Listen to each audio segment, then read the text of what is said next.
క్రీస్తు ప్రభునందు ప్రియ సహోదరి సహోదరులారా, మనం ఈనాడు సామాన్య కాలంలో 13వ ఆదివారంలో ఉన్నాం.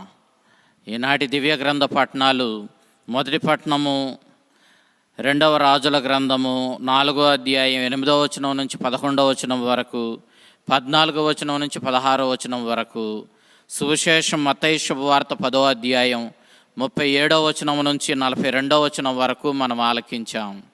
ఏలియా ప్రవక్త కాలము తరువాత ఏలియా శిష్యుడైనటువంటి ఎలీషా ఇశ్రాయేలుకు దేవుని ప్రవక్తగా నియమించబడ్డాడు. రాజుల 2వ గ్రంథము 2వ అధ్యాయము 1వ వచనం నుంచి 18వ వచనం వరకు మనం చూసినప్పుడు ఈ విషయాన్ని గమనిస్తాం. క్రీస్తు పూర్వం 8వ శతాబ్దానికి చెందినటువంటి ఆ కాలములో 2వ భాగములో ఎలీషా ప్రవక్త ఇశ్రాయేలులో తన ప్రవచనాలను, దేవుని సందేశాన్ని అందించాడు. తన గురువైనటువంటి ఏలియా వలె ఎలీషా కూడా చాలా అద్భుతాలు చేశాడు. ఆ రోజుల్లో ఆహాబు అనేటటువంటి ఒక దుర్మార్గుడైనటువంటి రాజు ఉన్నాడు. ఇతడు మరి ముఖ్యంగా ఇశ్రాయేలు దేశంలోని ఉత్తర భాగంలో విగ్రహారాధనకు ప్రజలను ఎగద్రోసి బాలు ఆరాధన ప్రబలిపోవడానికి కారకుడైనటువంటి రాజు. ఈ ఆహాబు రాజు కుమారుడైనటువంటి యెహోరామును యెహూ అను అతడు అంతమొందించి ఇశ్రాయేలు రాజ్యాన్ని తన చేతుల్లోనికి తీసుకున్నాడు. అలాంటి యెహూను ఎలీషా ప్రవక్త రాజుగా అభిషేకించినట్లుగా మనం చూస్తూ ఉన్నాం. ఈ విధంగా విగ్రహారాధనకు పురిగొల్పిన ఆహాబు రాజవంశము అంతమొందింది. తద్వారా ఒక నూతన రాజు కుటుంబము రాజ్యమేలడం ప్రారంభించింది.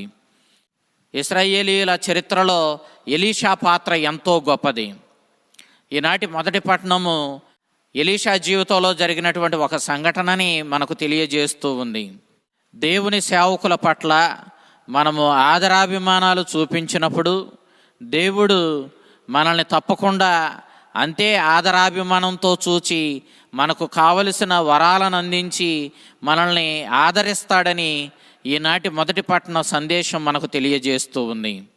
షునేము నగరంలో ఒక సంపన్నురాలైన భక్తిమంతురాలైన వనిత ఒకటి ఉంది. ఈ షునేము నగరము కర్మేలు పర్వతానికి, యోర్దాను నది ప్రాంతానికి మధ్య ధనవంతులు నివసించే ఆ లోయ ప్రాంతంలో ఈ నగరం ఉంది. ఈ షునేము నగరానికి చెందినటువంటి ఆ ధనవంతురాలైన భక్తిమంతురాలైన వనిత ఎలీషా ప్రవక్తను దైవ సేవకునిగా, ప్రవక్తగా గుర్తించింది. దేవునిపై భక్తితో ఎలీషా ప్రవక్తను ఎంతగానో ఆదరించింది. ఎలీషా ప్రవక్త మీద మర్యాదతో, గౌరవంతో అతడు ఈ ప్రాంతం గుండా వెళుతూ ఉన్నప్పుడు అతనికి కొంత సేద తీరడానికి తన సొంత ఇంటి మీదే ఒక గదిని ఏర్పాటు చేసి ప్రవక్తకు అప్పగించింది. మీరు ఈ దోవ గుండా ఎప్పుడు ప్రయాణం చేసినా కొద్దిసేపు సేద తీరడానికి, అతిథి మర్యాదలు స్వీకరించడానికి మీరు నా ఇంటికి రండి. నేను మీకోసం సిద్ధం చేసినటువంటి ఈ గదిలో మీరు కొంతసేపు సేద తీరండి అంటూ తన భర్త అనుమతితో తన సొంత ఇంటి మీదే ప్రవక్తకు విశ్రాంతి తీసుకోవడానికి ఒక గదిని ఏర్పాటు చేసింది. ఎలీషా ప్రవక్త ఈ భక్తిమంతురాలైన వనిత చేసినటువంటి ఈ ఏర్పాట్లన్నిటికీ ముగ్ధుడయ్యాడు, చాలా ఆనందించాడు. ఆమె అతిథి మర్యాదలను స్వీకరించి సంతోషించాడు.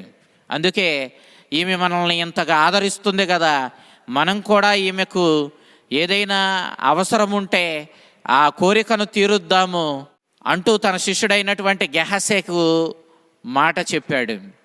గెహసే అప్పుడు ఎలీషాతో, ఈమెకు బిడ్డలు లేరు, ఈమె భర్త వృద్ధుడయ్యాడు, కాబట్టి ఈమె బిడ్డ కోసం ఆశపడుతూ ఉందని చెప్పి ప్రవక్తకు తెలియజేశాడు. ఆ సందర్భంలో ప్రవక్త ఆమెను పిలిపించి, ఇదిగో నీవు ఇంతగా మమ్మలను ఆదరించావు కాబట్టి ఇదిగో నేను దేవుని తరపున నీకు ఒక వరాన్ని ఇస్తున్నాను. వచ్చే సంవత్సరం మరలా మేము ఇక్కడికి వచ్చేసరికి నీవు ఒక బిడ్డను కని ఉంటావు అని చెప్పి ఆమెను ఆశీర్వదించాడు. ఈ రీతిగా దైవ సేవకుడైనటువంటి ఎలీషా ఇచ్చిన ఆశీర్వాదం వల్ల ఆ ధనవంతురాలు భక్తిమంతురాలు అయిన ఆ షునేము నగరానికి చెందిన ఆ వనితకు ఒక బిడ్డ జన్మించడం, ఆ ఎలీషా ఇచ్చినటువంటి ఆ వరం అక్షరాల ఆమె యందు నెరవేరడం మనం చూస్తూ ఉన్నాం. ఆ దేవుని మీద ప్రగాఢమైన విశ్వాసము నమ్మకంతో ఆ దైవ సేవకుడైన ఎలీషా మీద ఆమె చూపినటువంటి ఆదరాభిమానాలకు దేవుని నుండి గొప్ప వరాన్ని పొందినట్లుగా మనం మొదటి పట్టణంలో ఆలకిస్తూ ఉన్నాం. ఇక నేటి సువిశేషాన్ని మనం చూసినప్పుడు మత్తయి శుభవార్త 10వ అధ్యాయం 37వ వచనం నుంచి 42వ వచనం వరకు మనం చూసినప్పుడు నేటి సువిశేషంలో యేసుక్రీస్తు 2 ముఖ్యమైన అంశాలను నొక్కి వక్కాణిస్తూ వెల్లడి చేస్తున్నాడు. ఒకటి, యేసుక్రీస్తుని నిజమైన శిష్యుడు పరిపూర్ణంగా ఆయన సందేశానికి ఆయనకు అంకితమై జీవించవలసిన వాడై ఉన్నాడు. రెండవది, యేసుక్రీస్తుని అనుసరించే శిష్యునకు ఎవరెవరైతే ఉదార గుణంతో ప్రేమతో సహాయపడతారో వారు తప్పకుండా ఆ పరలోక తండ్రి యొక్క బహుమానాన్ని పొందుకుంటారు అని ప్రభు స్పష్టంగా తెలియజేస్తూ ఉన్నాడు. యేసుక్రీస్తు ఇక్కడ తల్లిదండ్రులకు బిడ్డలకు మధ్య ఉండే సహజమైనటువంటి ప్రేమను, బిడ్డలకు తల్లిదండ్రులకు మధ్య ఉండేటటువంటి సహజమైన ప్రేమను కొట్టి పారవేయడం లేదు.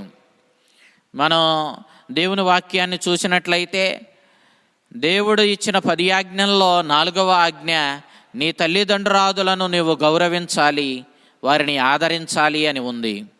కాబట్టి యేసుక్రీస్తు బిడ్డలు తల్లిదండ్రులను ప్రేమించాలి, గౌరవించాలి, తల్లిదండ్రులు కూడా బిడ్డలను ఆదరించాలి, ప్రేమించాలి, వారిని పెంచి పోషించాలి అనేటటువంటి ఆ ప్రేమను అలక్ష్యం చేయడం లేదు.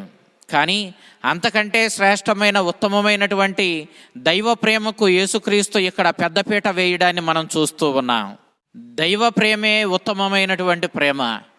ఆ దైవ ప్రేమ నుండే మనకు సోదర ప్రేమ, తల్లిదండ్రుల ఎడల ప్రేమ, బంధుమిత్రుల ఎడల ప్రేమ మనం పొందుకుంటూ ఉన్నాం. అంతేగాని దేవుని ప్రేమించడం అశ్రద్ధ చేసి పొరుగు వాళ్ళను ప్రేమించి, ఇదిగో మా తోటి వారిని, మా బంధువులను, మా తల్లిదండ్రులను మేము ప్రేమించాం కాబట్టి అది సరిపోతుంది అనుకోవడంలో వాస్తవం లేదు.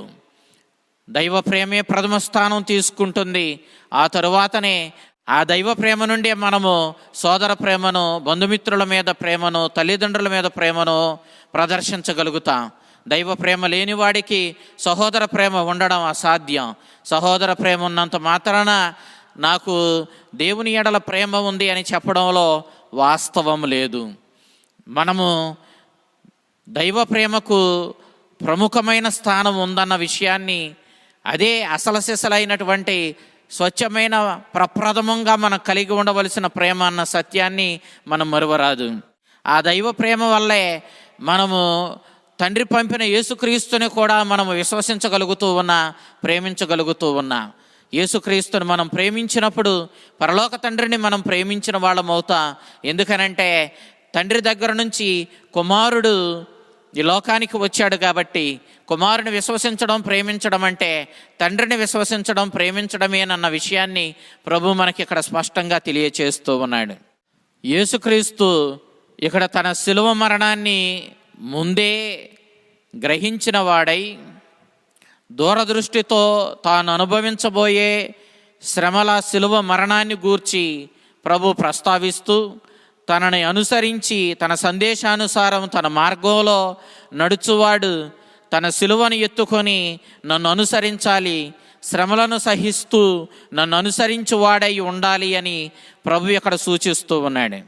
తండ్రి చిత్తానికి బద్ధుడై, తండ్రికి విధేయుడై, తండ్రి చిత్తానుసారము జీవించిన క్రీస్తు ఏ విధంగా శిలువ శ్రమలను ఎదుర్కోవలసి వచ్చిందో ఆ విధంగానే క్రీస్తుని బాటలో పయనించువాడు, క్రీస్తుని విశ్వసించి ఆయన సందేశానుసారము జీవించువాడు కూడా శ్రమలను ఎదుర్కొంటాడని చెప్పి ప్రభు ఇక్కడ స్పష్టంగా తెలియచేయడాన్ని మనం చూస్తూ ఉన్నాం. క్రీస్తుని అనుసరించాలి అనుకున్నవాడు శ్రమలను తప్పించుకొని సుఖంతో, సంతోషంతో క్రీస్తుని అనుసరించాలని ప్రయత్నించడం సాధ్యపడే విషయం కాదు. తనను అనుసరించువాడు తప్పక శ్రమలను ఎదుర్కోవలసి ఉంటుందని ప్రభు ముందే ఇక్కడ స్పష్టంగా సూచించాడు. అందుకే మీ సిలువలను ఎత్తుకొని నన్ను అనుసరించాలి, అప్పుడే మీరు నా అనుచరులు, నా శిష్యులు అవుతారని ప్రభు స్పష్టంగా తెలియచేశాడు. క్రీస్తు కోసం మరణించడం నిత్య జీవాన్ని మనకు ప్రసాదిస్తుంది.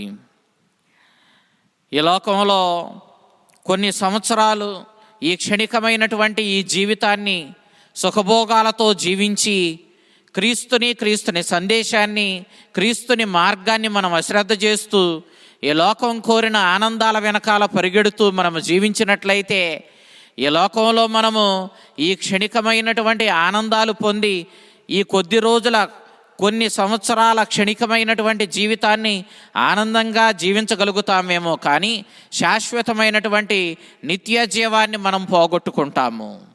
క్రీస్తు ప్రభు తనను అనుసరించువాడు శ్రమలనైనా సహించి నిత్య జీవాన్ని పొందడం కోసం నా మార్గంలో పయనించాలి. నా మార్గము సిలువ మార్గమే, శ్రమల మార్గమే. ఈ లోకము నా మార్గానికి విరుద్ధంగా ఉంటుంది. నా మార్గంలో పయనించువాడు ఈ లోకానికి విరోధిగా మారతాడు. ఈ లోకాన్ని సంతోషపెట్టాలి అనుకున్నవాడు నన్ను సంతోషపెట్టలేడు. ఎందుకనంటే ఈ లోకం కోరేది వేరు, నేను కోరేది వేరు. ఈ లోకము సుఖభోగాలను కోరితే నేను నా తండ్రి చిత్తాన్ని కోరుతూ ఉన్నాను. నా తండ్రి చిత్తానుసారము జీవించడం అంటే అది శ్రమలతో కూడినదే. ఎందుకంటే శ్రమలలోనే దేవుని చిత్తం దాగి ఉంది. కాబట్టి మీరు శ్రమలను సహించి చివరకు నా తండ్రి చిత్తానుసారం, నా సందేశానుసారం జీవించడంలో మరణాన్నైనా ఎదుర్కొని మీరు నా మార్గంలో పయనించినట్లయితే శాశ్వతమైన ఆనందాన్ని ఇచ్చే నిత్య జీవాన్ని మీరు పొందుకుంటారు. ఆ విధంగా కాకుండా క్షణికమైన ఆనందాల కోసం మీరు పరిగెడితే శాశ్వతమైన మరణాన్ని, నిత్య నరకాగ్నిని మీరు సొంతం చేసుకుంటారు. కాబట్టి నిత్య జీవాన్ని సొంతం చేసుకుంటారా, నిత్య మరణాన్ని, నరకాన్ని మీరు సొంతం చేసుకుంటారా? మీరే తేల్చుకోండి. నన్ను అనుసరించండి, నిత్య జీవాన్ని సొంతం చేసుకోండి. నన్ను అనుసరించండి, అది శ్రమల మార్గమే అయినా నన్ను విడనాడకుండా విశ్వాసంతో నా సందేశానుసారము జీవించి నేనిచ్చే ఆ నిత్యానందాన్ని, ఆ నిత్య జీవాన్ని సొంతం చేసుకోమని ప్రభు ఈనాడు స్పష్టంగా తెలియచేస్తూ ఉన్నాడు. 2వ శతాబ్దంలో స్మిర్నా ప్రాంతానికి బిషప్గా పనిచేసినటువంటి పునీత పోలీకార్ప్ అనేటటువంటి పునీతుడు యేసుక్రీస్తునికి విరుద్ధంగా మాట్లాడమని, ఆయన్ను విడనాడమని బలవంతం చేసినప్పుడు, హింసలకు గురి అయినప్పుడు ఆ హింసించే తన శత్రువులతో ఆయన ఈ విధంగా అన్నాడు: నేను 86 సంవత్సరాల నా జీవితంలో నా ప్రభు అయిన యేసుక్రీస్తుకు సేవ చేశాను. ఆయన నాకు ఏనాడు ఏ కీడు చెయ్యలేదు. నాకు అన్ని విధాలా మంచే చేశాడు, అన్ని విధాలా నన్ను నడిపించాడు. అలాంటి నా దేవుణ్ణి నేను కాదని మీకు భయపడి నా దేవుణ్ణి విస్మరించి నా ప్రభువుని కాదని మీరిచ్చే ఆనందం కోసం నా ప్రభువుని నేను తిరస్కరిస్తానా? అది ఎన్నటికీ జరగదు. మీరు నన్ను హింసించి చంపినా నేను చనిపోవడానికి, హింసలు అనుభవించడానికి సిద్ధంగా ఉన్నాను.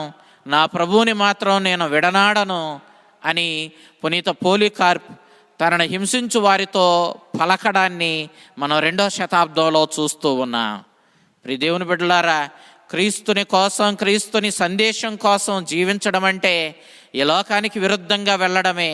ఎందుకంటే ఈ లోకము క్రీస్తుకి విరుద్ధంగా, క్రీస్తుని తిరస్కరించి క్రీస్తుకి విరుద్ధమైన మార్గంలో పయనించే ఈ లోకంలో మనం క్రీస్తుని మార్గంలో పయనించడం అంటే శ్రమలను ఎదుర్కోవడమే. అందుకే మనం శ్రమలనైనా సహించి, ప్రాణత్యాగమైనా చేసి, క్రీస్తుని పక్షాన నిలబడి క్రీస్తుని శిష్యులుగా క్రీస్తు ఇచ్చే నిత్య జీవాన్ని, ఆ నిత్యానందాన్ని సొంతం చేసుకోవాలి. ఆ విధంగా మనం శాశ్వతమైన బహుమానమైన ఆ క్రీస్తు ఇచ్చే నిత్య జీవం కోసం మనం తప్పించాలి. ప్రతి క్రీస్తుని అనుచరుడు, క్రీస్తుని శిష్యుడు ఈ విధమైన మనస్తత్వంతో జీవించాలి అని చెప్పి ప్రభు స్పష్టంగా తెలియజేస్తున్నాడు. క్రీస్తుని అనుసరించడం అంటే శ్రమల మార్గమే, అది సులువైంది కాదని స్పష్టంగా ప్రభు తెలియచేస్తూ ఉన్నాడు. ఇలాంటి సందర్భంలో తన కోసం చనిపోవడానికైనా సంసిద్ధంగా ఉండాలని తన శిష్యులకు ప్రభు ఈనాడు స్పష్టంగా తెలియజేస్తూ ఉన్నాడు. క్రీస్తుని పక్షం తీసుకొని ఆయన సందేశానుసారము శ్రమలను సహించుకుంటూ జీవించే తన శిష్యులకు ఎలాంటి దీనస్థితిలో ఎవరెవరైతే ఉదార గుణంతో ఆదరిస్తారో, వారికి సహాయపడతారో వాళ్ళు తప్పకుండా పరలోక తండ్రి యొక్క బహుమానాన్ని పొందుతారని ప్రభు ఈనాడు తెలియచేయడాన్ని మనం చూస్తూ ఉన్నాం. నా తండ్రి నన్ను పంపినట్లు నేను మిమ్ములను పంపుచున్నాను. మీరు భూదిగాంతాలకు వెళ్ళి నా రక్షణ సందేశాన్ని ప్రకటించండి అని ప్రభు తన శిష్యులను పంపిస్తూ ఉన్నాడు. ఈ సత్యాన్ని మనం 4 సువార్తల్లోనూ స్పష్టంగా చూస్తూ ఉన్నాం. యోహాను శుభవార్త 20వ అధ్యాయం 21వ వచనంలో ఈ విషయాన్ని మనం స్పష్టంగా గ్రహించగలుగుతూ ఉన్నాం. తండ్రి నన్ను పంపినట్లు నేను మిమ్ము పంపుతున్నాను. మిమ్మల్ని స్వీకరించువాడు నన్నే స్వీకరిస్తున్నాడు, నన్ను కాదు నన్ను పంపిన నా తండ్రిని కూడా స్వీకరిస్తున్నాడు అని ప్రభు స్పష్టంగా చెప్పాడు. మిమ్మల్ని స్వీకరించువాడు నన్ను స్వీకరించిన బహుమానాన్ని పొందుతాడు. మిమ్మల్ని ఆదరించి ఉదార గుణంతో మీకు సహాయపడువాడు నాకు సహాయపడిన వాడు అవుతాడు. ఎంతగా అంటే నా నామం పేరట ఎవరైనా మీకు గుక్కుడు మంచినీళ్ళు ఇచ్చినా దానికి తగ్గ ప్రతిఫలాన్ని తప్పకుండా పొందుతారని ప్రభు అభయమిస్తూ ఉన్నాడు. ఈ రీతిగా క్రీస్తు ప్రభు తన శిష్యులకు శక్తిని ఇస్తూ మీరు భూదిగాంతాలకు వెళ్ళి సత్య సువార్తను ప్రకటించండి అంటూ మిమ్మల్ని స్వీకరించి ఆదరించే వాళ్ళు తప్పకుండా బహుమానాన్ని పొందుతారు అంటూ వాళ్లకు అభయమిచ్చి పంపించడాన్ని మనం చూస్తూ ఉన్నాం. యేసుక్రీస్తు ఇక్కడ 3 పదాలను వాడినట్లుగా మనం చూస్తూ ఉన్నాం. ఒకటి అపోస్తులు, ప్రవక్తలు, రెండవది నీతిమంతులు, మూడవది చిన్న మంద, చిన్న బిడ్డలు అన్న భావాన్ని ప్రభువు వాడాడు. తన శిష్యులను అపోస్తులు అని పిలిచాడు. వాళ్ళు ప్రవక్తలు, యేసుక్రీస్తు నాలుకలుగా ఈనాడు యేసుక్రీస్తు అందించవలసిన సందేశాన్ని భూదిగాంతాలకు అందించవలసిన వాళ్ళై ఉన్నారు. యేసుక్రీస్తుని తరపున క్రీస్తుని సందేశాన్ని, ఈ పరలోక రాజ్యపు సందేశాన్ని భూదిగాంతాలకు ప్రకటించే అపోస్తులుగా వీళ్ళు మనకి కనిపిస్తున్నారు. వారిని నీతిమంతులుగా ప్రభువు అభివర్ణించాడు. వాళ్ళు పరిశుద్ధులు, ఎందుకంటే వారి జీవితాలు క్రీస్తునకు అంకితం చేసుకొని జీవిస్తూ ఉన్నారు. సకల మానవాళి రక్షణ కోసం వాళ్ళు శ్రమిస్తూ ఉన్నారు కాబట్టి వారిని పరిశుద్ధులుగా నీతిమంతులుగా ప్రభువు అభివర్ణించాడు. వారిని చిన్నమందగా ప్రభు అభివర్ణించాడు. వారు సమాజంలో ఏ విధమైన అధికారము గొప్పతనము లేనివారు. వారి శక్తి అంతా పైనుండి ఆ దేవుని నుండి వారికి అందుతూ ఉంది. ఈ సమాజం వారిని చిన్నచూపు చూస్తుంది, వారిని తిరస్కరిస్తుంది, వారికి విలువనివ్వదు. అయినప్పటికీ వారు క్రీస్తుని పక్షాన నిలబడి వారు క్రీస్తుని సందేశాన్ని ప్రకటించవలసిన వాళ్ళై ఉన్నారు. కాబట్టి క్రీస్తు ప్రభు నన్ను అనుసరించువాడు నాకు పూర్తిగా అంకితమై జీవించాలి అన్నాడు. అంతేకాదు నాకు పూర్తిగా అంకితమై జీవించి నా సందేశాన్ని ప్రకటించే నా అనుచరులు అనేక శ్రమలకు గురి అవుతారు. ఆ శ్రమల్లో కూడా వాళ్ళు ధైర్యంగా నిలబడి తమ సందేశాన్ని ప్రకటించే బాధ్యతను నెరవేర్చవలసిన వారై ఉన్నారు. క్రీస్తుని సందేశానుసారం జీవించవలసిన వారై ఉన్నారన్నాడు. ఆ విధంగా జీవించు వారిని ఎవరైనా ఆదరించినప్పుడు వారు ఆదరించిన దానికి తగ్గ ప్రతిఫలాన్ని తప్పకుండా పొందుతారని ప్రభు ఈనాడు సువిశేషంలో అభయం ఇవ్వడాన్ని మనం చూస్తూ ఉన్నాం. ఈ విధంగా నేటి పట్టణాలు, దేవుని సేవకులు, దేవుని అనుచరులు మన మధ్యకు వచ్చినప్పుడు, వారిని మనం ఆదరించినప్పుడు తప్పకుండా దేవుని బహుమానాన్ని పొందుతామని మనకు తెలియచేస్తూ ఉన్నాయి. మొదటి పట్టణంలో షునేము నగరానికి చెందినటువంటి ఆ వనిత ప్రవక్త ఆశీర్వాదం వల్ల దేవుని నుండి ఒక బిడ్డను పొందింది, వరాన్ని పొందింది. అంతే రీతిలో నా సేవకులను మీరు ఆదరించినట్లయితే నా పరలోక తండ్రి ఇచ్చే బహుమానాన్ని తప్పకుండా పొందుతారని మనకు అభయమిస్తూ ఉన్నాడు. కాబట్టి మనం దైవ సేవకులను గౌరవిద్దాం, దేవుని పేర వచ్చు వారిని ఆదరిద్దాం, తద్వారా దేవుడిచ్చే బహుమానాన్ని పొందుకుందాం. దేవుని సందేశాన్ని స్వీకరిద్దాం, సందేశానికి కట్టుబడి జీవిద్దాం. శ్రమలనైనా సహించి క్రీస్తుని సందేశానుసారము జీవించి మన జీవితాలను నిత్య జీవానికి సంసిద్ధపరుచుకుందాం. ఆయన ఇచ్చే నిత్య ఆనందాన్ని, నిత్య జీవాన్ని సొంతం చేసుకొని మన జీవితాలను ధన్యం చేసుకుందాం. ఆ చల్లని ప్రభువు, ఆ కరుణామయుడు మిమ్మలను మీ కుటుంబాలను తన నిత్య జీవ ఆశీర్వాదాలతో నింపి కాచి కాపాడునుగాక. ఆమేన్.